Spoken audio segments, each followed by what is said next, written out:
I grew up in the mountains of upstate New York, but you know that already. My father was born in 1909, and he was a generational farmer, and we lived on his homestead. My mother, well, she was born in Lancaster, South Carolina, and she was a sweet Southern woman who ended up living on that farm. We had a mixed culture in our family. My mom and my dad somehow met, and they ended up getting married, and they started a family. There was 3 of us. There was my older sister, Kay, there was me, and then there was my younger brother, Joel, exactly 2 years to the day younger than me.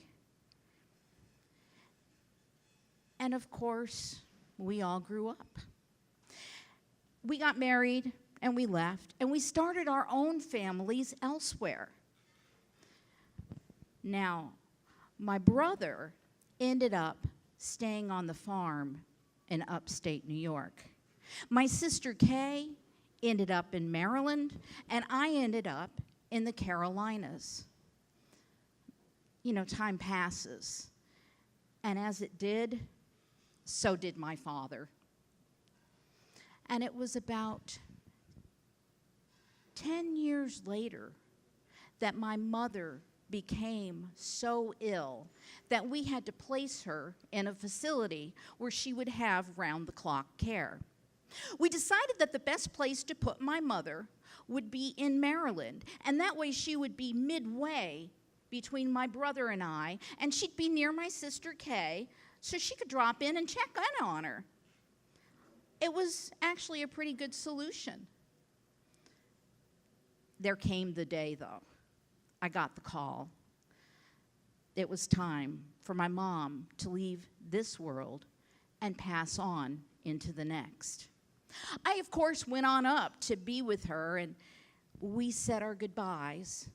And the family gathered together at the funeral home after my mother had left to wish her well as she went on her way. Now, the thing you should know is that my family, we do funerals different than most other people. The way we do it is this.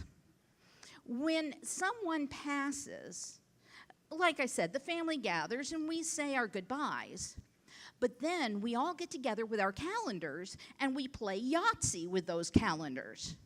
And we find 2 weeks where we can all gather together. We go back up on the farm, and we have the person cremated prior to that. And we take them back up to the farm, and we take care of the ashes, just the immediate family. And then we have a big picnic where we invite friends, neighbors, and people we don't like to come on up and participate in the festivities. Well, we had, oh, by the way, I don't know if you realize this, but being from upstate New York, if someone dies in the winter, you know you can't bury them in the middle of winter, don't you? Yeah, see, I know that you've seen the TV shows, and it looks absolutely lovely and nostalgic because people are standing beside these graves in the deep snow, and they're snuggled in with their coats and their hats, and you shed a tear as they bury the body in that cold, cold ground. I'm here to inform you, you cannot dig a hole in frozen dirt. So what we do is this. If you don't have them cremated, then they have underground vaults at the cemeteries and the graveyards, and you get put in cold storage through the winter.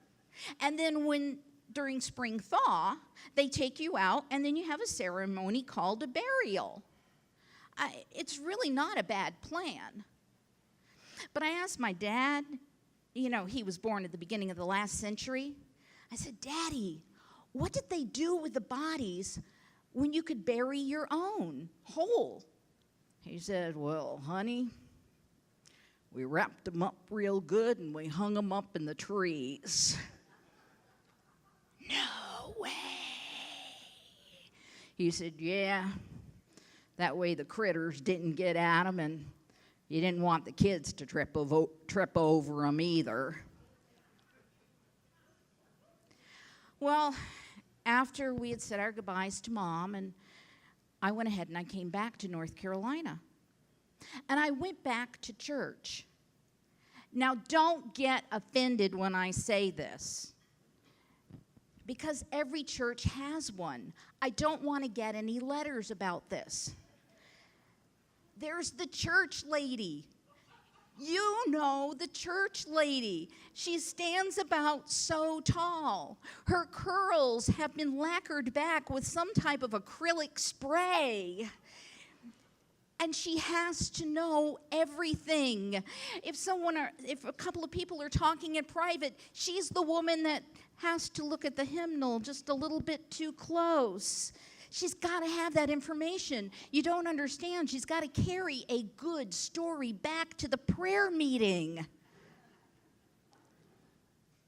And when I stepped inside that church, she went towards me and went, well, Lona, we were so sorry to hear about your mother. I said, well, thank you. Thank you very much. I appreciate your condolences. I suppose you have been in New York all this time. Well, no, ma'am, I haven't. I've actually been in Maryland. But I thought you were from New York. Well, yes, ma'am, I am from New York, but my mother was in Maryland. Oh, I understand. Your mother must be from Maryland. No, my mother's from Lancaster, South Carolina. Well, I don't understand. If you're from New York and your mother's from Lancaster, South Carolina, what was she doing in Maryland? And I explained to her exactly why she was there, and it was the same story I told you. Well, she kept kind of badgering me with more and more questions, and she says, I still don't understand. Now, if you're from New York, your mother's from Lancaster, she died in Maryland. Now, where have you buried her? I mean, you have buried her, haven't you? I said, well, heck no, we haven't buried my mother. She needed a good story. I'm a storyteller. I had to give her one. And so I told her that my family was part of an undocumented religious sect, and we believed that if you buried the body too soon, that the spirit would be buried beneath the earth for all eternity.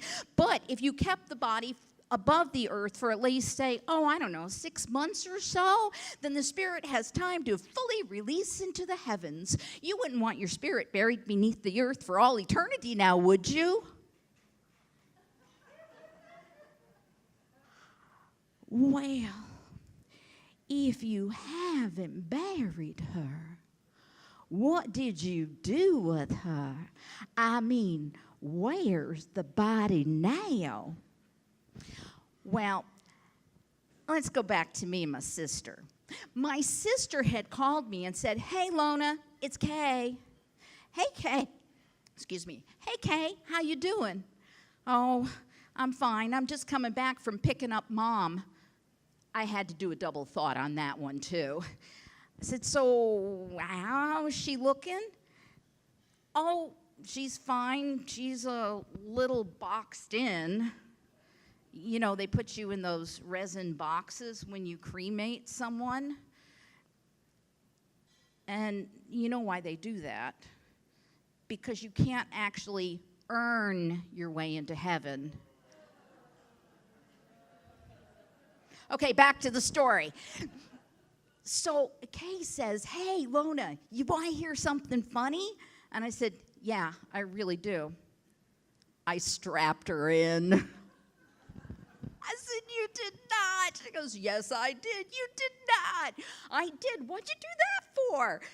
Well, because I don't want to vacuum up my dead mother from the back of my van. It made sense to me.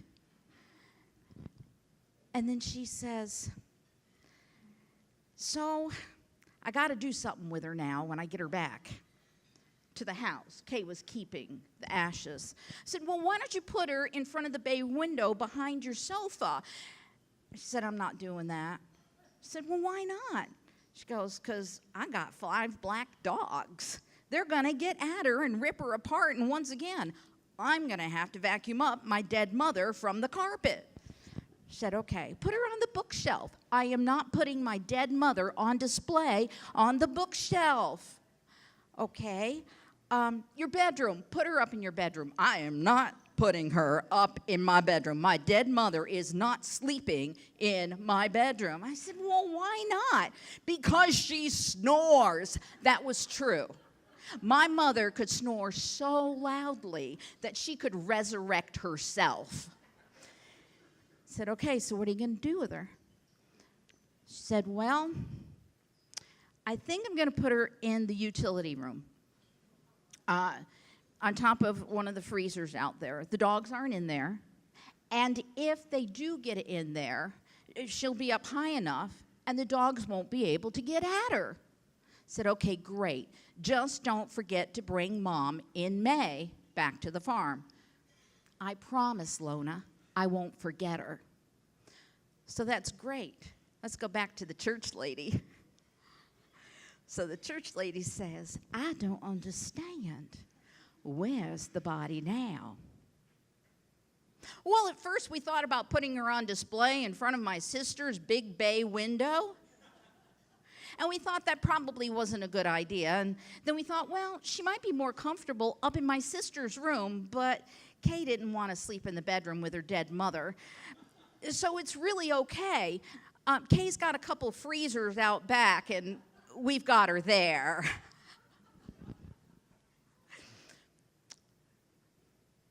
And with that, the church lady went, can you do that? I mean, is it legal? I said, oh, yeah, it's fine, so long as her 5 black dogs don't get at her. You know,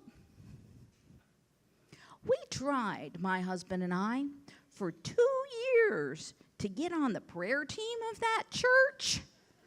And for some reason, they just wouldn't let us on. And that's the story of heck no, we didn't bury my mother.